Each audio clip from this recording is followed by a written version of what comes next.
America great again, greater than ever before. America, United Kingdom, 10%, and we'll go 10%. So we'll do the same thing. Days, last week or so, is obviously very challenging for us and very challenging around the world. I don't trust him. With these 4 simple words, Donald Trump just demolished Keir Starmer's international credibility. Not only did Trump reject Starmer's desperate plea for tariff exemptions, but he publicly humiliated the Labour leader on the world stage. What makes this rejection even more devastating is Ricky Gervais jumping into the fray, adding fuel to the political inferno. At that age where I go, well, they're all lying little. When Britain's most outspoken comedian starts questioning your leadership, you know you're in serious trouble. But why exactly did Trump reject Starmer? And what does Gervais' brutal assessment reveal about the state of UK politics? Before we move on, I'd like to ask you a small favour. If you appreciate this content, please take a second to like this video and subscribe to the channel. Over 98% of you watch the videos without subscribing. It costs you nothing, but it makes a huge difference to us. So, did you click the subscribe button? Great, thank you so much. Now, back to the video. Trump's dismissal of Starmer's request for tariff exemptions wasn't merely a diplomatic rebuff, it was a carefully orchestrated public humiliation. When Trump declared, "I don't trust him," he wasn't just expressing personal dislike. He was strategically undermining Starmer's credibility on the world stage. Decisions we take in coming days and weeks will be guided only by our national interest, in the interests of our economy. This single phrase resonated deeply with British voters who had already begun questioning their Prime Minister's authenticity, creating ripple effects that extended far beyond trade discussions. What makes this rejection particularly devastating is how Trump cleverly shifted the conversation from economic policy to fundamental freedoms. By specifically targeting the UK's approach to free speech, Trump transformed what could have been a routine disagreement into a referendum on British values. The UK government suddenly found itself defending not just its trade policies, but its commitment to essential liberties. A battle Starmer was ill-prepared to fight. The timing couldn't have been worse for Starmer. As domestic criticism of his leadership style was already gaining momentum, Trump's international rebuke amplified existing concerns about the Prime Minister's convictions. Many Britons were already questioning whether their leader had any genuine principles or was simply following political winds. Trump's intervention seemed to confirm their worst suspicions. Behind the scenes, this was classic Trump negotiation strategy.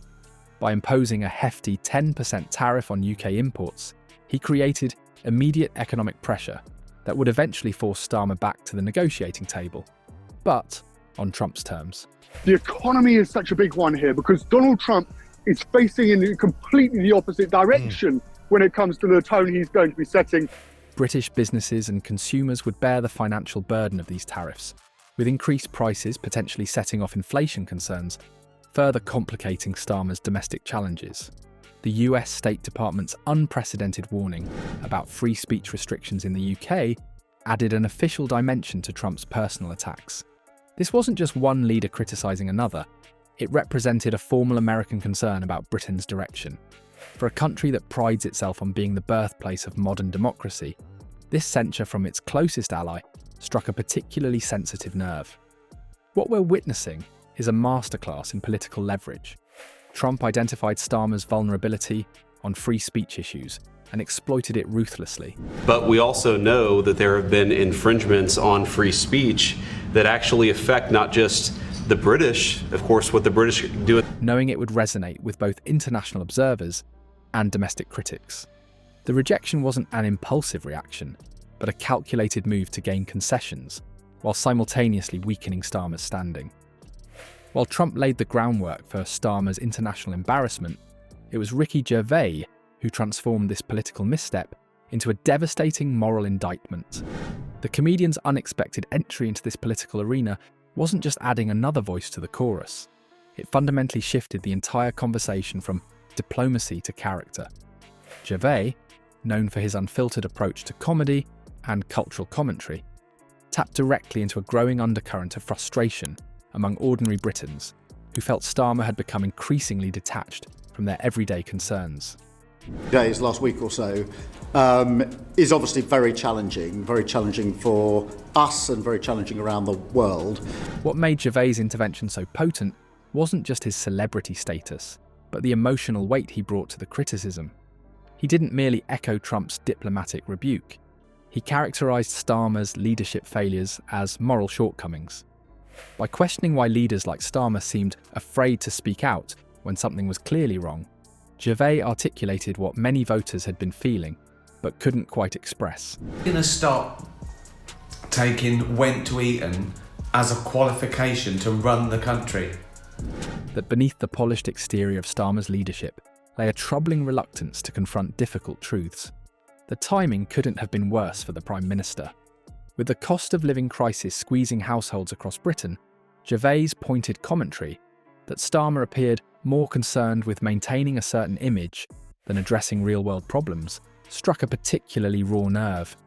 His criticism transcended traditional political boundaries, focusing instead on the authenticity, or lack thereof, in Starmer's approach to governance.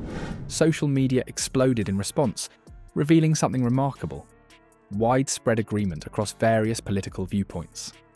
The comedian had managed to unite disparate segments of the electorate around a shared frustration with Starmer's perceived inauthenticity.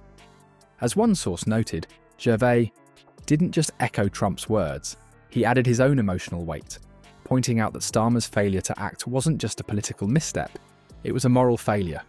Great again, greater than ever before. United Kingdom 10%, and we'll go 10%. So we'll do the same thing. Within Labour itself, the dual assault from Trump and Gervais exposed deepening fault lines. Some party members pushed for Starmer to confront these criticisms head-on, demonstrating strength and conviction, while others advocated a more measured response, focused on maintaining his presidential demeanour. This internal division further complicated Starmer's ability to craft an effective response, with the source noting that, inside the party, a growing divide is making it harder for Starmer to maintain control. The aftermath of Trump and Gervais' criticisms has revealed a sobering truth for Keir Starmer. This crisis stems not from international blunders, but from his fundamental inability to connect emotionally with British voters.